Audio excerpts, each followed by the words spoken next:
Video we're going to look at the SFC instructions. So below the sequencer instructions you will see another group, sequential function chart. Alright, on the right hand side you see a group of graphic components as the instructions. So by the way, if you look at on top of that, they use those four icons to represent four different programming language. That's what I prefer to call them, right? So this is the ladder diagram. That's the one we use so far. And below you can see this icon that represents the SFC. Also, there are two of them. One is called FBD, the other one called ST. So those two we will talk about in different videos. So this video is just focus on those instructions. They are exclusively only available for the SFC. All right. So let's click the link on here. So the SFC is a flow chart, right? So we talk about flow chart when we look at the instruction functions before, right? It's not exactly same type, but similar. And it defines the, you see here, steps or the states through which your system progresses. So that's why you can see on here in the instruction you will see that's steps, right? Absolutely, that's related to what we talked about before, the step logic. So because you can see here, right? So the instructions include, you can see here, the first one, the step plus transition, or you can have a separate step and transitions, right? They have some detailed explanations. We don't have to go through all of them. Then let's just look at the examples. So SFC use steps and transitions to perform specific operations or actions. Right, so let's look at here. So first you may see a box at the top, sorry, so that's what they refer to as a step. So if you understand the step logic, so that's exactly the same thing it referred to, which each step you could have a action to associate with the step, but you don't have to, right? So if you need to perform some actions with a particular step, of course you can associate with that. If you have a step without action, totally fine, right? Then you will have another step on here. So the first one, initialize, and then the conveyor. So between these two steps there is a transition, right? So that's a condition to let you to go through, right? This, let's look at the definition. Transition is a true or false condition that tells the controller when to go to the next step, right? That depends on this condition. If it's false, it will stay here. It will wait the condition become true, then transition into the next step. Right? Same thing, you will have another transition, go to the next one. But then the next one is a little bit special, because you can see here there are double lines here, right? So before the step, you can see on the step we have before, there's only a single line on here, but this one has a double line, and same thing for here. So basically they call this simultaneous branch, right? What we call parallel branches, right? Similar to the ladder logic parallel branches. If any one of them become complete or finish, you can move on, right? So, or they can execute those in the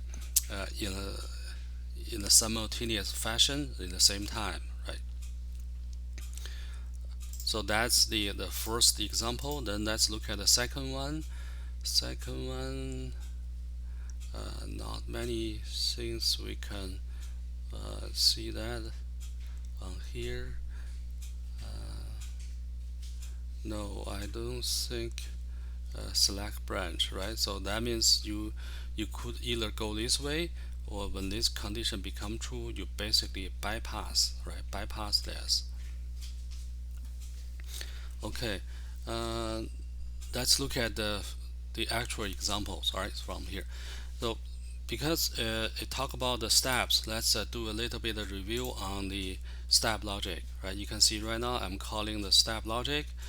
It's running on the routine 20 on this one, right? So let's see if it's working. If you remember, when I press, so watch those step signals, right? So they're totally 4 steps. Each one of them will be energized in the order, and depends on that. If it's between step 1 and step 3, the PL will be energized.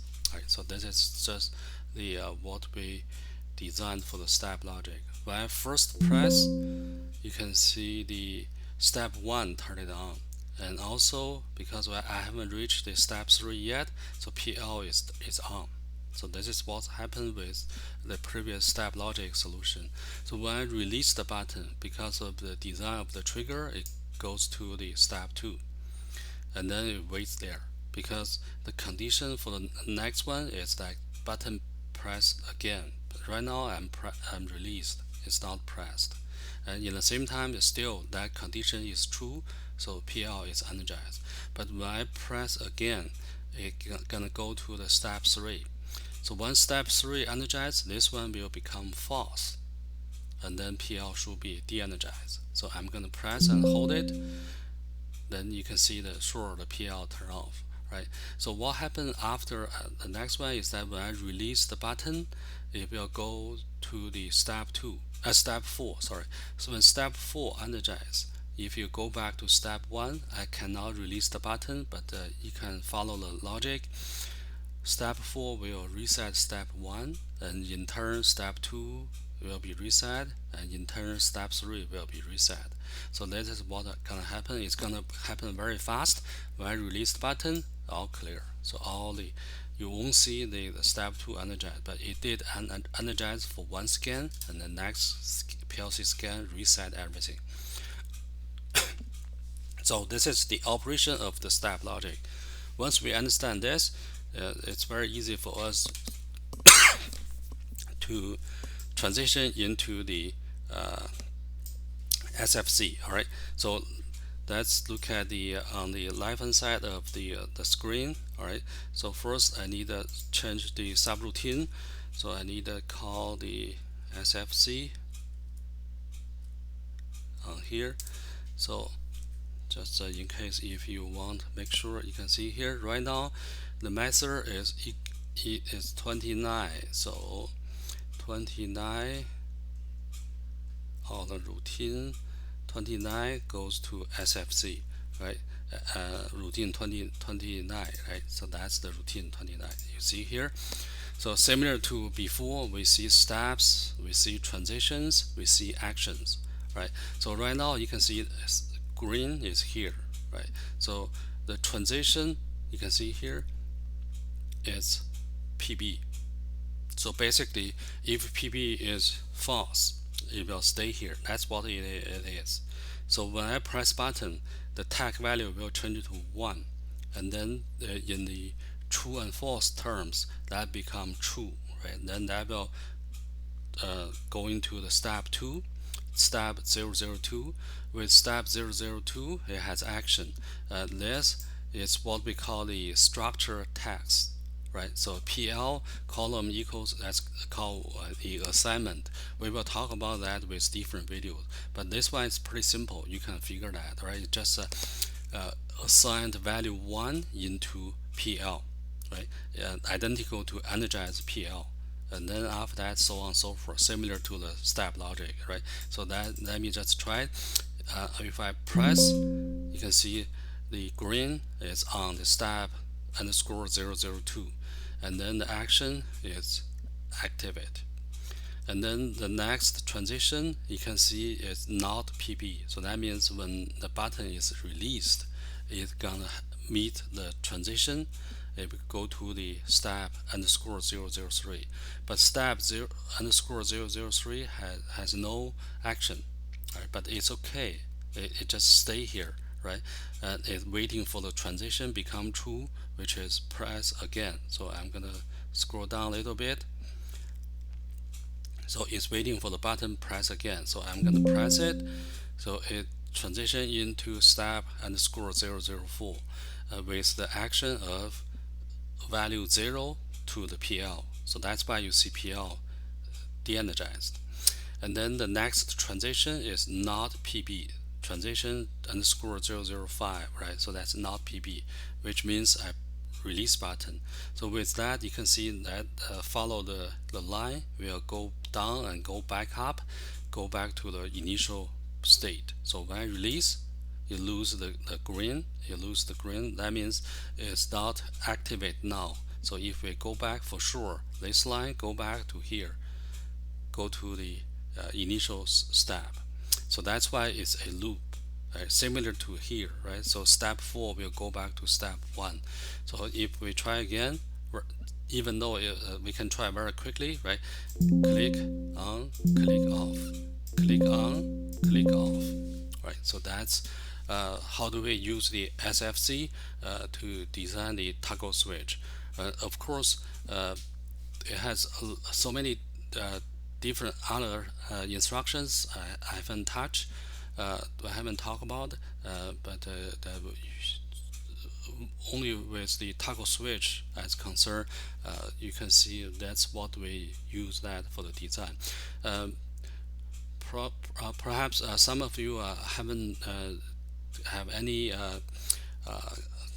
exposure to the exposed to this SFC before, so that's why I think I needed to do a little bit more to show how do we start to design that, right?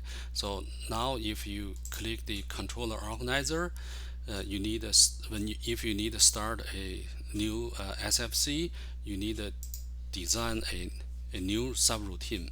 So how do you start? Right click, once added, you add a new routine, right? So when this window pop up, you need to pay attention. Before, perhaps you only accept the type. So you can see the type. Before, probably it was ladder diagram. That was before, right? So then you can see the other options: SFC, FBD, and ST.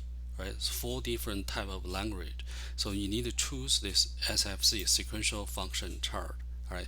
So then you can give the name. I'm gonna call sandbox on here.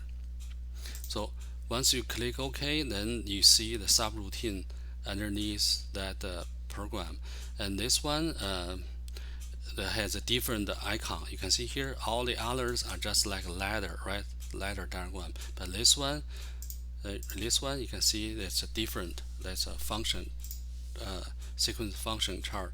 When you double click, I'm gonna open here. You have a I'm gonna make auto high on this one, so you can see this is a blank sheet, right? Nothing on this one, right? So this is where you can start to draw. So I'm gonna redraw this to see on this. So once you have on this,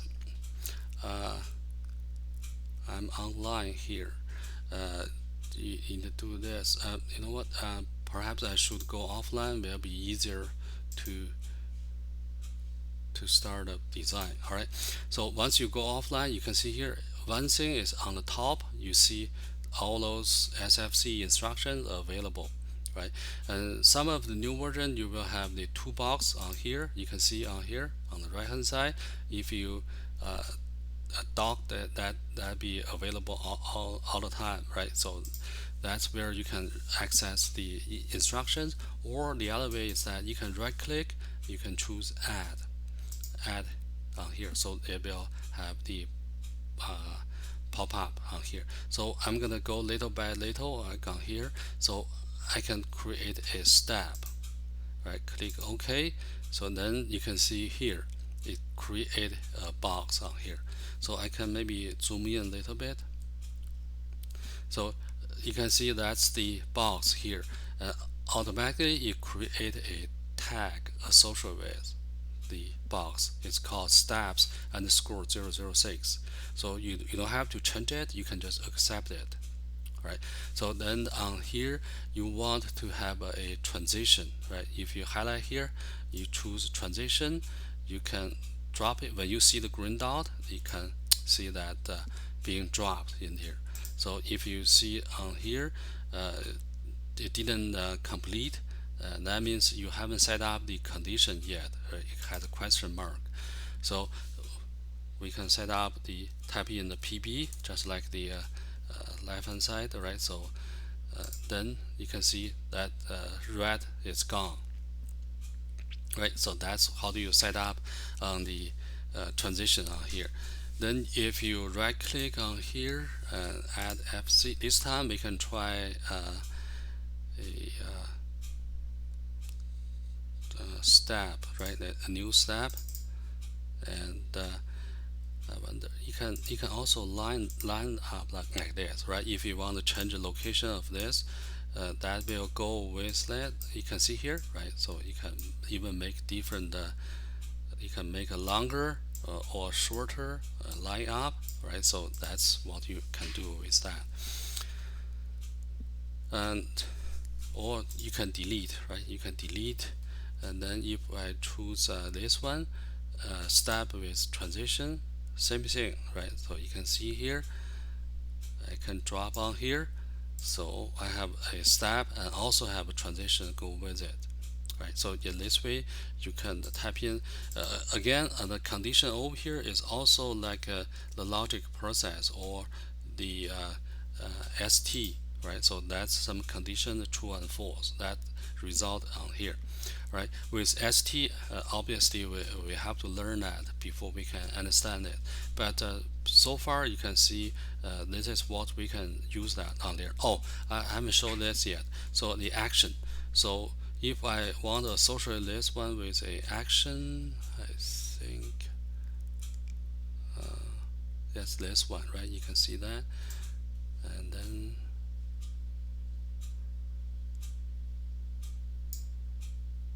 no, it didn't. Maybe I forgot. Add action. Yeah, add action. I'm sure there'll be a different ways to do a similar thing, right? If you right click here, you can add action, and with that you can see the question mark on here. So if you double click, it gave you a little bit of window, so that will pop up. So you can type in PL, just follow the left hand side, one, finish with a semicolon. All right, so then that will be the exactly same design as on the left hand side. Right. So like I said, if I'm going to cover the more other detail, like for example, what is N, what that represent. For those we have to cover in different video. But for this toggle switch example, for this purpose, I think I can just stop here.